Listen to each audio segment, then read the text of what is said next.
Bonjour et bienvenue dans La Clé, c'est le temps. Mon nom, c'est Isabelle et puis aujourd'hui, on va parler de comment c'est possible d'améliorer sa communication en temps réel.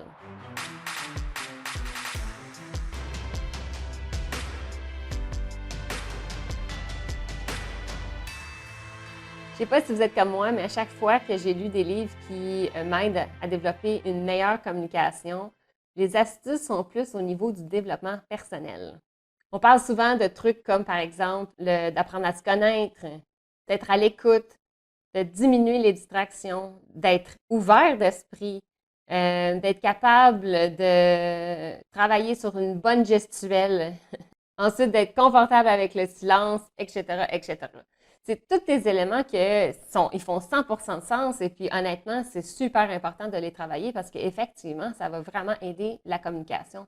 Par contre, si, par exemple, je ne me connais pas encore 100%, puis c'est d'ailleurs le cas, on ne se connaît jamais à 100%, et puis finalement, on n'est peut-être pas nécessairement aussi bon à l'écoute qu'on aimerait l'être, comment est-ce qu'on fait en temps réel, aujourd'hui, avec l'état imparfait que je suis, moi, Isabelle, d'avoir une meilleure communication, même si je suis imparfaite, mais d'avoir la meilleure communication possible avec la personne avec laquelle je suis. Donc, l'astuce d'aujourd'hui, c'est pas une astuce de sur quoi travailler, sur le fondement de votre personne, mais c'est plutôt du vocabulaire que je veux vous donner pour vous aider à visualiser finalement qu'est-ce que c'est une bonne communication avec une autre personne.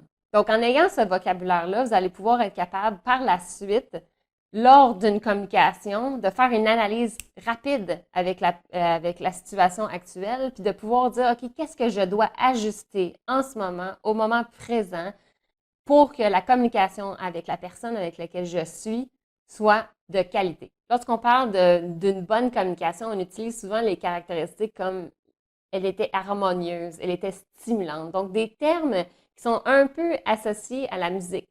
Donc, moi, je pense que ça serait intéressant de s'imaginer, pour simplifier, lorsqu'on est dans une conversation, comme on est deux instruments de musique. Donc, moi, par exemple, je joue de la flûte et puis votre collègue, par exemple, va jouer de la trompette. C'est pas parce qu'on va jouer d'instruments complètement différents qu'on ne pourra pas avoir une communication harmonieuse et stimulante. Par contre, pour qu'elle soit harmonieuse et stimulante, il y a quelques éléments qui sont importants.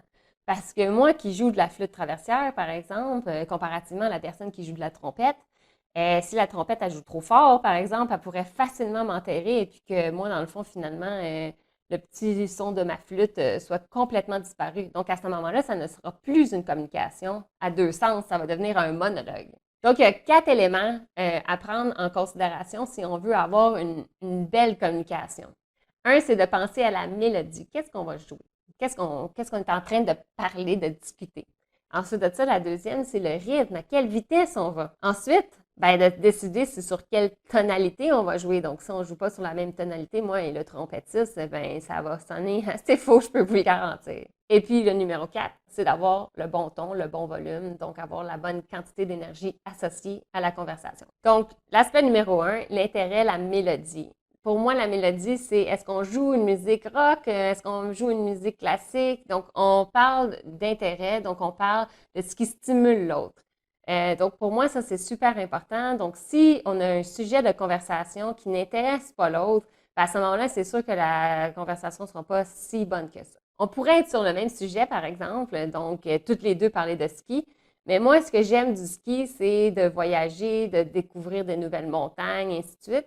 Tandis que mon collègue avec lequel je communique, lui, ce qu'il aime du ski, c'est d'aller vite, de faire des trucs techniques. Donc, ça se pourrait qu'on parle du même sujet, donc à peu près dans le même thème de la mélodie, mais au niveau du détail, on est un petit peu déphasé ou décalé. Donc, à ce moment-là, c'est de trouver dans le sujet ski qu'est-ce qui est exactement intéressant pour les deux. Donc, il faut trouver des sujets d'intérêt, mais aussi au niveau de détail qui intéressent les deux personnes dans la conversation.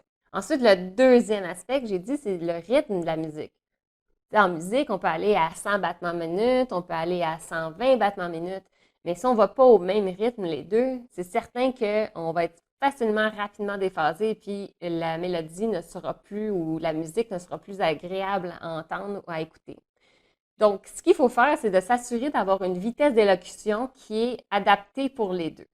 Par exemple, je ne sais pas si ça vous est déjà arrivé d'être dans une conversation avec quelqu'un et puis la personne vous parle tellement lentement que même si le sujet de conversation, la mélodie, l'intérêt est là, la vitesse est tellement lente que pour vous, ça vous draine parce que c'est pas assez rapide.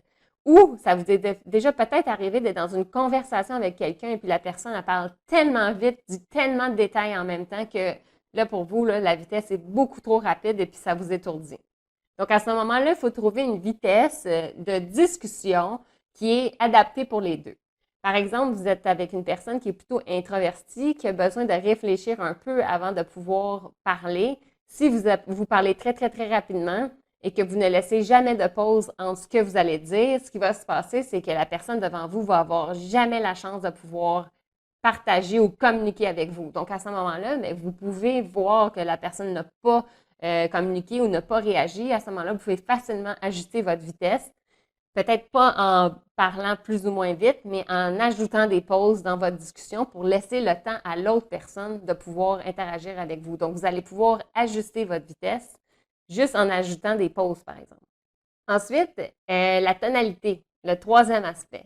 Le troisième aspect, comment je le vois, c'est, par exemple, vous avez la conversation de ski qu'on avait tout à l'heure, et puis vous avez trouvé finalement le sujet commun qui vous intéresse.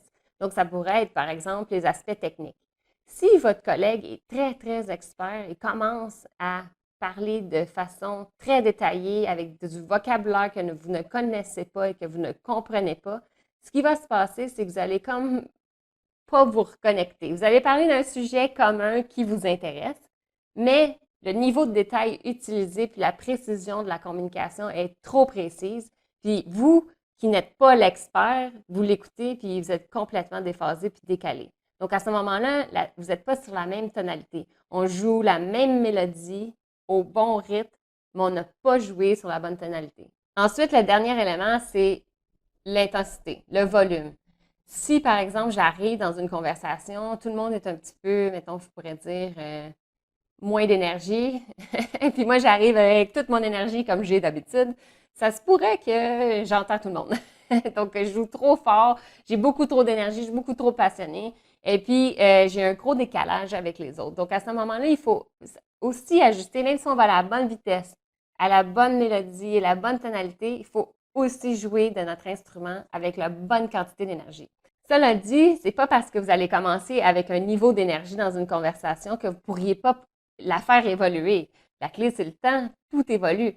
Ce qui veut dire, c'est mieux de prendre le point de départ qui est commun à tous, qui est accessible à tous, puis après ça, on peut facilement le faire évoluer en cours de route. Donc, si vous avez beaucoup d'énergie et que la personne avec laquelle vous communiquez en a moins aujourd'hui, bien, votre énergie risque d'être contagieuse. Donc, c'est possible avec l'énergie que vous allez apporter, si c'est de façon crescendo, donc vous commencez au niveau qui est ajusté pour la personne avec laquelle vous communiquez, et puis là, vous voulez la monter, c'est possible.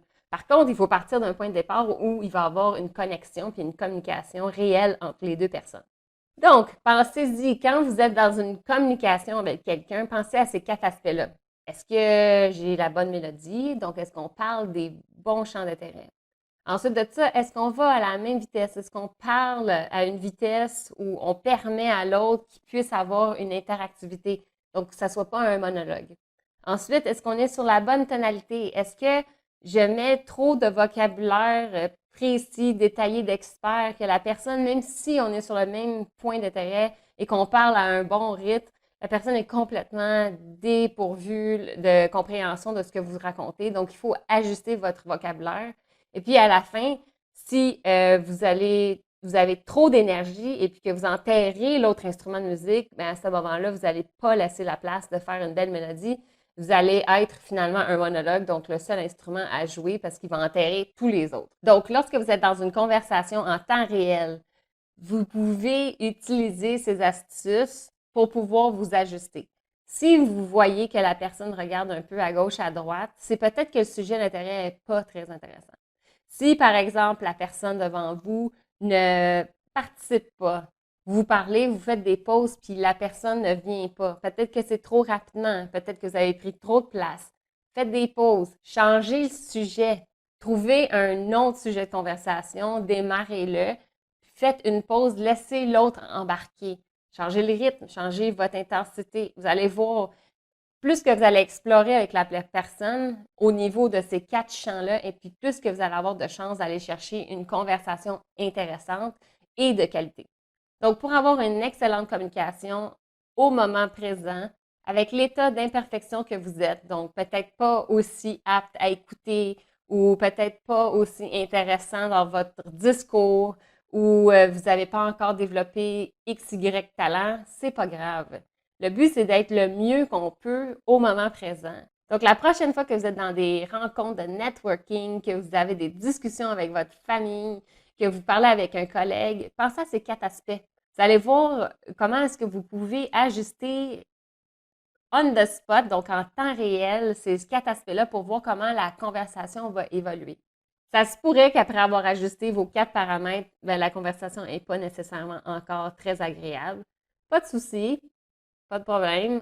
On ne prend pas ça comme une défaite, on prend ça comme un apprentissage, puis après ça, on passe à la prochaine personne, et puis on refait l'exercice, puis on essaie d'être toujours à son meilleur.